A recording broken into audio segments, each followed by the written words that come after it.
Hello, and welcome to the Power Narrative, Chapter 5. Check your power bill. I am your host, B. Green, and before we get into this next chapter, if you enjoy our time together in the power plant, please like, subscribe, and comment. Thank you. In the intro video of the podcast, I mentioned how the power plant is the place where we unplug from both the things we are willing and unwillingly charged to do. We're going to delve into that statement and what it means. Our focus is going to be on energy and why we don't seem to have enough of it.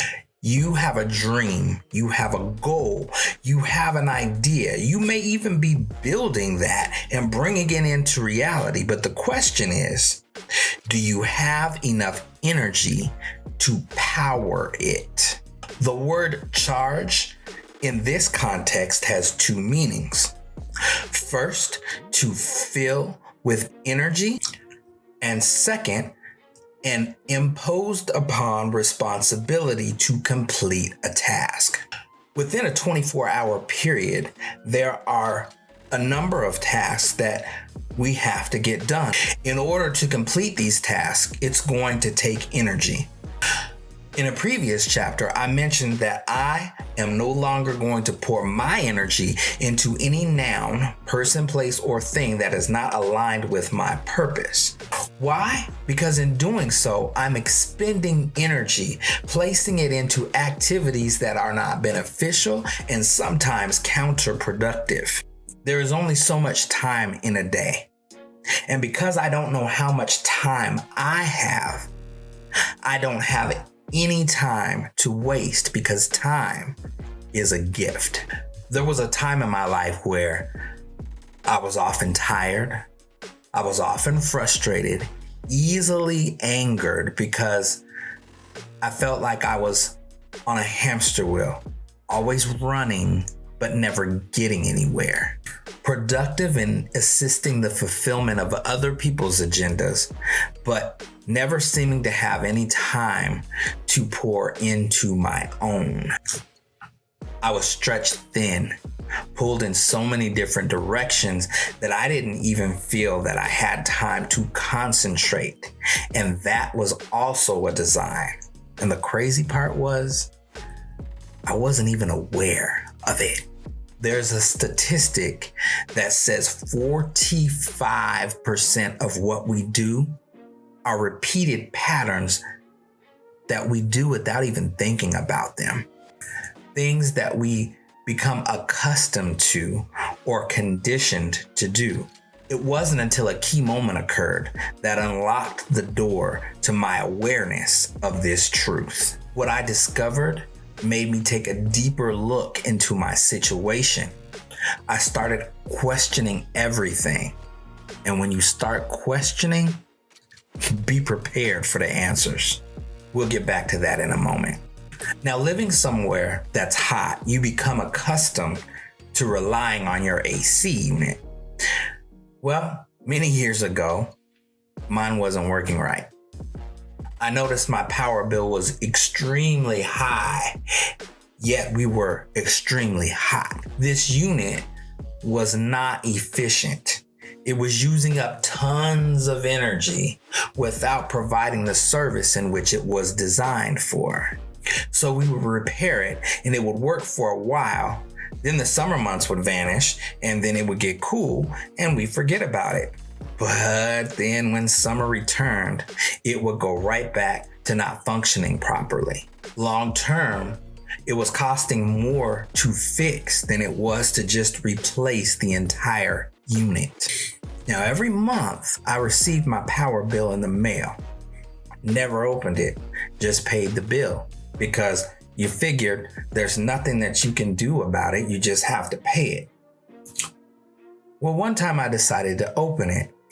And on the bottom, there was a number with instructions that if you had any questions, call, and they would see what they could do to lower your power bill. I called, someone came out, and besides the AC unit, they went through the house, and there was a lot of different things that could actually be done to bring down the power bill. And drastically bringing down the power bill freed up money for other things. There are situations in life that are attempting to teach us if only we would but pay attention and learn from them. This is where willingness and unwillingness come into play. There are things that we are unwilling to do that we should be doing. And the reason why we don't do those things is because it would cost us the ability to do something else. Things that are unnecessary that we just want to do. Now, this can be fixed through discipline. That's an entirely different chapter. And then there are things that we are unwilling to do that we shouldn't be doing, but we're doing anyways. These are the things that are unbeneficial, unproductive, and sometimes unhealthy. This is what I call the process of watering dead plants.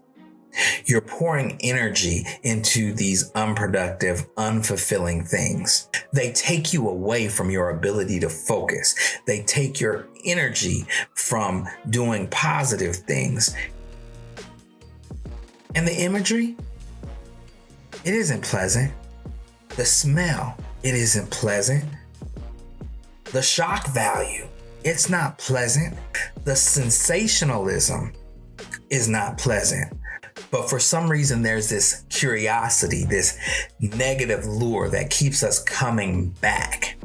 Sometimes we come back because there are people that we are associated with that are also following these same negative habits. In the scriptures, there were two kings. One king wanted to go to war with another nation, and he needed the other king's help. So the other king asked him, "Have you inquired the advice of the prophets?" Which the king replied, "Why, yes. They said everything's going to be good. We're going to be successful and victorious in battle." And the other king said, I see all these prophets here except for one. Did you ask him?" The king responded, "You're exactly right. You don't see Micaiah here because I hate him. He never tells me what it is that I want to hear." The issue is Micaiah always told him the truth. Now, we have to be willing to hear the truth about our situation, even if it's not what we want to hear. Now, we'll go back to my personal story about me asking questions and being prepared for the answers. You see, I asked for the power bill of my life, and it showed up. I never opened it before because I didn't think there was anything I could do about my situation. And what I want you to realize is right now, you are more powerful than you realize. You have the capability of doing things far more than what you give yourself credit for. The issue is not how powerful you are. It is how often you connect to the source of your power, the source of your strength. And then it becomes how you are expending your energy. Don't think for a second that there's not a pattern involved that keeps you feeling powerless. When I had the courage to open up my power bill, what I saw was not healthy. It was a revelation more about my choices and what it is that I had allowed than anything else. Opening it up brings awareness to how much energy is being consumed and how much it is costing you. In my situation, a prayer was answered, but it was received in the form of loss. So at first, what I thought was devastating ended up being a blessing. It forced me to unplug from everything that I was used to And for the first time in forever, I was able to think. I had time to reevaluate my situation, leading me down a path to discover the meaning of self-care. The principle is, if I don't take care of myself, then I can't take care of anyone else. I had this newfound peace about me, and I was willing to defend it. Please understand this principle. A wise motivational speaker said that every time you flip on a switch in your house, it's costing you. There is a price associated to the energy that you are giving away, and it should not be free. In every life-giving situation, there's reciprocation. If there's no reciprocation involved, it will eventually end up in the death of the giver. You are the one that's responsible for setting the boundaries, and you are also the one that is responsible for enforcing them. Sometimes we assume more responsibility than our systems can handle. We're at our breaking point, and this is what causes us to trip. If you're tripping like I was, then it's time to unplug. A wise man said that you have to take inventory of who it is that you allow to connect and consume your energy. Once you do, it will reveal patterns. These patterns reveal situations. They reveal people. Don't be angry about what's revealed. Have the courage to practice self-care. Follow me. We have some relationships that are not energy efficient. The cost to maintain them is high. They consume tons of energy without providing the service that they are designed for. You have to know the anatomy and physiology of relationships, aka your appliances. Meaning, what is a relationship and how is this relationship supposed to function? For example, a friendship. How is a friendship supposed to function? You may find out that you are in friendships with people who are not your friends. But you don't understand. I've had this appliance as long as I can remember. But the truth is, you can't remember the last time you had peace. You can't remember the last time you were drama-free. There are some relationships that you cannot afford to keep. They will keep you drained. They will keep you broke. They will keep you destitute if you so choose. These are the ones, when you unplug, that throw the biggest fits. Not all relationships are with people. Sometimes they're with systems. Sometimes they're with ideas. Sometimes they're with ideals that are also non-beneficial, counterproductive, and unhealthy. Now watch this. I have an internet connection.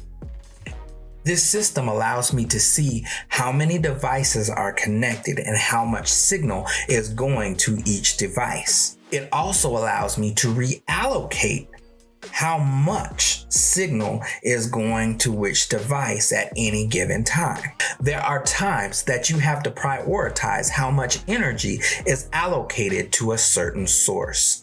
Those that belong in your life are the ones that, even when the situation or the relationship needs to be repaired and become energy efficient, they respect those boundaries. They appreciate the version of you that is developing. Think about it this way. When a seed is planted, it may appear as a loss because the seed disappears because it's buried in the ground. But that seed that's planted, in order to grow, it has to lose its outer shell. And once it is watered and has sunshine, it will sprout and begin to grow. Possibly, the disappearance of that seed represents the change in your availability to people and situations that were priorly connected to you. Those who belong in your life, they're going to protect that growth.